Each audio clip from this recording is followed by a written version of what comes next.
ఈ రోజున సాక్షి paper editorial కాలంలో వచ్చినటువంటి ఒక వార్త ఆంధ్రప్రదేశ్ రాజకీయాల్లోనే భూకంపం సృష్టిస్తూ ఉంది. మరి ఆ కథనాన్ని రాసింది, ఆ వార్తను రాసింది ఎవరు అంటే వైసీపీ నేత భూమన కరుణాకర్ రెడ్డి. మరి దేశ చరిత్రలోనే అసలు ప్రింట్ మీడియాలో ఈ రకమైనటువంటి వార్త ఎప్పుడు ఎవరు చూసి ఉండరు. ఎందుకంటే ఆయన రాసింది ఎవరిని గురించి? వైఎస్ జగన్మోహన్ రెడ్డి తాత, వైఎస్ రాజశేఖర రెడ్డి తండ్రి అయిన వైఎస్ రాజారెడ్డి గురించి. కారణం ఏమిటి అంటే ఈ రోజున వైఎస్ రాజారెడ్డి వర్ధంతి. మరి ఈ సందర్భంగా రాజారెడ్డితో తనకున్నటువంటి అనుభవాలు కావచ్చు, ఆ అనుభూతులు కావచ్చు, వీటన్నిటిని నెమరు వేసుకుంటూ మరి భూమన కరుణాకర్ రెడ్డి రాసినటువంటి ఈ సంచలనమైనటువంటి కథనం ఏదైతే ఉందో అందులో కొన్ని వ్యాఖ్యలు మాత్రం ప్రస్తుతం రాజకీయంగా కూడా చర్చనీయాంశంగా మారినటువంటి పరిస్థితి. మరి ముఖ్యంగా ఆ వ్యాఖ్యలు ఏమిటి అనేటువంటిది కూడా మనం ఏదైతే గనక చర్చలో తెలుసుకునేటువంటి ప్రయత్నం చేద్దాం. మనతో పాటు ఈ అంశంపై చర్చించేందుకు ఉన్నారు సీనియర్ జర్నలిస్ట్ డివిఎస్ గారు. సార్ నమస్తే.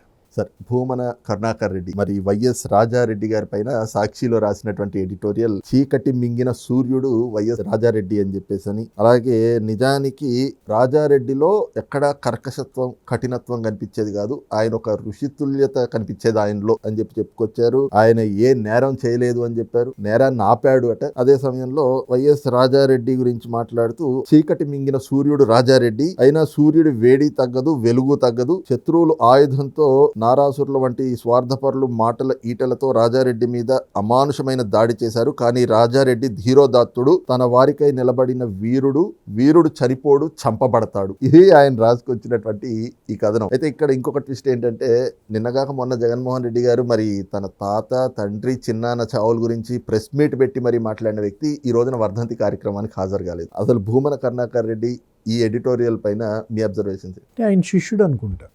భూమన కరుణాకర్ రెడ్డి రాశాడు అందులో ఏమని, తను రాజారెడ్డి కలిసి ముషీరాబాద్ జైల్లో ఉన్నామని. అంటే అప్పుడు ఆయన యొక్క హితబోధ ఇతను తీసుకున్నట్టు. అంటే భూమన కరుణాకర్ రెడ్డి ఎలా అంటాడు, రాజారెడ్డి శిష్యుడిగా అతని యొక్క మరి అడుగుజాడల్లో నడుస్తున్నటువంటి వ్యక్తి భూమన కరుణాకర్ రెడ్డి ఆర్టికల్ రాయడం ద్వారా తను అసలు రాజారెడ్డిని మించినోడిని అని వాళ్ళ ప్రజల ముందు తనను తాను ఆవిష్కరించుకున్నాడా? అంటే రాజారెడ్డి గురించి చెప్పాలంటే 1966 rowdy sheet number 95 Pulivendula police station. ఎవరు పోలీస్ స్టేషన్లో 1966లో ఇతని పైన రౌడీ షీట్ నంబర్ 95 ఉందా లేదా?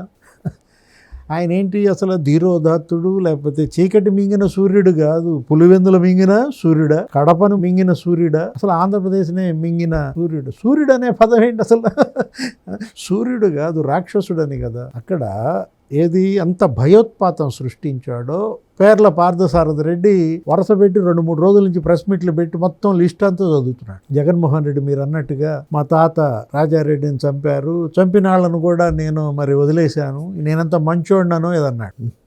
నేను చెడ్డోడిని అయితే మా తాతను చంపినాడిని వదులుతానా అని అన్నట్టున్నాడు. ఇక అప్పటి నుంచి ఇది బిగినైంది. అంటే జగన్మోహన్ రెడ్డికి వాళ్ళ తాత మీద ప్రేమ, కక్ష. అంటే రాజారెడ్డి యొక్క హత్యాకాండం మొత్తం ఇవాళ అసలు మళ్ళీ ఇంకోసారి స్క్రీన్ మీద చూపించాడా?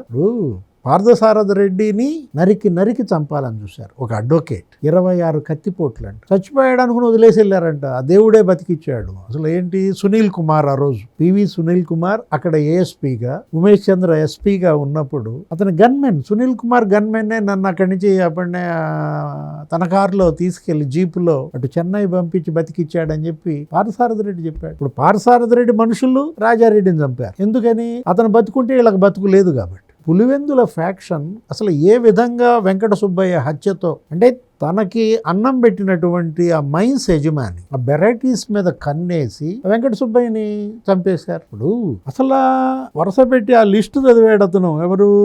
పార్థసారథి రెడ్డి చదివిన లిస్టు కనుక మనం చూస్తే త్రివేణి స్టీల్ అధినేత మురళీధర్ రెడ్డి అన్నం చంపారు. తర్వాత కడపలో రైల్వే కోడూరు చెంగల్ రాయుడు, అతన్నే కాదు ఏది చెంగల్ రాయుడుతో పాటు 18 మందిని కోడూరులో చంపేశారని. జమ్మలమడుగు శివారెడ్డిని హైదరాబాద్ లో చంపడం కోసం మరి దేవగుడి బ్రదర్స్ ను కూడా రాజశేఖర రెడ్డి ఉపయోగించుకున్నాడని. మొత్తం అసలు ఏది ఇక విలేకర్ నారాయణ, అదే రేడియో నారాయణ అంటారు, అతను ఎలా చంపారు. నెక్స్ట్ పెదకొడాల కృష్ణారెడ్డి, రఘురామిరెడ్డి, వెంకట నరసయ్య, ఇంతమందిని హత్య చేసి అసలు వీటన్నిటికీ పరాకాష్ట. ఎకనామిక్ టైమ్స్లో వచ్చింది, టైమ్స్ ఆఫ్ ఇండియాలో వచ్చింది, ఈపీడబ్ల్యూ ఎకనామిక్ పొలిటికల్ వీక్లీలో వచ్చింది. రాజారెడ్డి యొక్క హత్యాకాండ, పులివెందుల్లో అతను సృష్టించిన భయోత్పాతం గురించి అప్పట్లో ఏది అసలు ఆ ఊసన్న అని చెప్పి ఒక ఎరుకల, అంటే పులివెందుల్లో ఎక్కువగా ఎస్టీలు ఉండేవాడు. ఆ ఊసన్న అనే అతను ఒక ఎవరో మహిళ దగ్గర ఏదో మెడలో గొలుసేదో లాగినట్టున్నాడు. ఇతను ఆ రోజు మరి రౌడీ షీటర్గా ఎవరు రాజారెడ్డి అతని పైన ఆపడిన కిరసనాయలు పోసి సజీవ దహనం చేశాడు ఆ ఊసన్న అనే అతను. అంటే ఇప్పుడు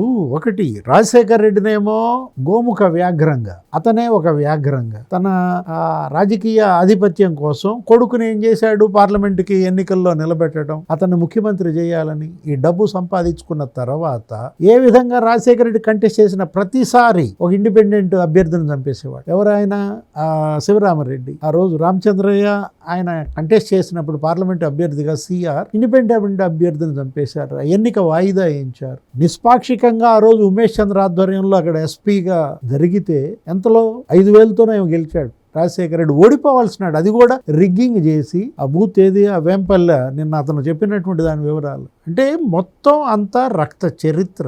జగన్మోహన్ రెడ్డి అతనే పోలీస్ స్టేషన్ పై దాడి చేశాడని అప్పట్లో పులివెందుల స్టేషన్లో. అతను ఎవరు, దంతులూరి కృష్ణ, మంగళ కృష్ణ అంటారు. అతన్ని ఏదో పోలీస్ స్టేషన్లో పెడితే జగన్మోహన్ రెడ్డి ఇలా ఎస్ఐ మీద దాడి చేశాడని, ఆ ఎస్ఐ తిరగబడి జగన్మోహన్ రెడ్డిని కొట్టాడని. ఇది కదా ఇవాళ పులివెందుల్లో ఎవరిని కదిలిచ్చినా చెప్పేది. హరగోపాల్ని అడిగితే చెప్తారు. ప్రొఫెసర్ హరగోపాల్ ఏంటి, వాళ్ళు అసలు పుస్తకం ఒకటి వేశారు అప్పట్లో, ఏపీసీఎల్ఏ, ఈ పౌర హక్కుల వేదిక తరఫున పాలెగాళ్ల రాజ్యం అంటూ పులివెందులలో ఏ విధంగా అసలు అక్కడ వీకర్ సెక్షన్స్ పైన దాడి జరుగుతోంది, చంపేస్తున్నారు, బీసీలు లేకపోతే ఎరుకలు ఎలా ఆ వెరైటీస్ని హస్తగతం చేసుకున్నారు, ఆ పుస్తకం చూస్తే తెలుస్తుంది. హరగోపాల్ ఇతను ముఖ్యమంత్రి అయిన తర్వాత రాజశేఖర్ రెడ్డి ఏదో ఇంటర్వ్యూలో అడిగాడు, మీ కొడుకు ఈ విధంగా స్టేషన్కి వెళ్ళి ఎస్ఐని కొడితే ఏంటండి అని అంటే ఏమని సమర్థించుకున్నాడు తెలుసా రాజశేఖర రెడ్డి జగన్ని? మావాడు కొంచెం మీట్ అయిపోయి హరగోపాల్ గారు ఏది హక్కుల కోసం పోరాడతాడు అని తన కొడుకు యొక్క రౌడీయిజాన్ని రాజశేఖర రెడ్డి సమర్థించాడని ఆన్ స్క్రీన్ చెప్పింది ఎవరు? ప్రొఫెసర్ హరగోపాల్. అటు జగన్మోహన్ రెడ్డి నైజం, రాజశేఖర రెడ్డి నైజం, రాజారెడ్డి యొక్క ఆ దమనకాండ పులివెందుల్లో కడపలో కాదు, టైమ్స్ ఆఫ్ ఇండియా కథనాలు చెప్తాయి, లేకపోతే ఎకనామిక్ పొలిటికల్ వీక్లీలో అప్పట్లో వచ్చినటువంటి స్టోరీలు చెబుతాయి. ఇతనేమంటాడు భూమన కరుణాకర్ రెడ్డి, చీకటి మింగిన సూర్యుడు. చీకటి మింగిన సూర్యుడు కాదు, బలహీన వర్గాలను మింగిన రాక్షసుడని కదా. అటు బీసీ, ఎస్సీ, ఎస్టీ అందరూ కూడా మొత్తం పులివెందుల ఆధిపత్యం, భయోత్పాతం అన్నమాట. ఎవరు ఓటేయటానికి సాహసించని పరిస్థితుల్లో రిగ్గింగ్ చేసి గెలుచుకోవటమే కదా ఎప్పుడు చూసినా గానీ. ఇప్పుడు మొన్న చూశారు, మొన్న ఎంపీటీసీ జెడ్పీటీసీ ఎన్నికల్లో ఏమైంది, ఎందుకు ఒంటిమిట్ట పులివెందుల చివరికి డిపాజిట్లు కూడా పోయాయి. అంటే వీళ్ళు ఎలాంటి వాళ్ళు అంటే, ఇప్పుడు ఆ సతీష్ రెడ్డి ఆయనే ఇప్పుడు వైసీపీ ప్రధాన కార్యదర్శి, అతను పోయి ఇప్పుడు చంద్రబాబుని తిడుతుంటాడు, ప్రెస్ మీట్లు పెట్టి మాట్లాడుతుంటాడు, అతని పైన బాంబు దాడి. ఆ రోజు తెలుగుదేశం పార్టీలో నాయకుడిగా ఉన్నప్పుడు కాంతిమతిని అడిగితే చెప్పు, జ్యుడిషియల్ ఆఫీసర్గా ఉన్నటువంటి కాంతిమతి ఆమె అసలు సస్పెండ్ అయింది. ఆమెను ప్రలోభాలకు గురి చేసి చివరికి ఏం చేశారు, చచ్చిపోయిన శవం, ఆ శవంతో ఎలుముద్రలేయించారు. ఎలా? జగన్మోహన్ రెడ్డి, రాజారెడ్డి నేర చరిత్ర అక్కడ ఇంటింటికి ఎవరిని అడిగినా చెప్తారు కదా. భూమన కరుణాకర్ రెడ్డి ఈరోజు అసలు ఆయన ఇంద్రుడు, చంద్రుడు, మహాత్ముడు, ఋషితుల్యత కనిపించేది. గాంధీ మహాత్ముడు గురించి కూడా ఇంత రాయరు అనుకుంటా. Thank you. నమస్తే.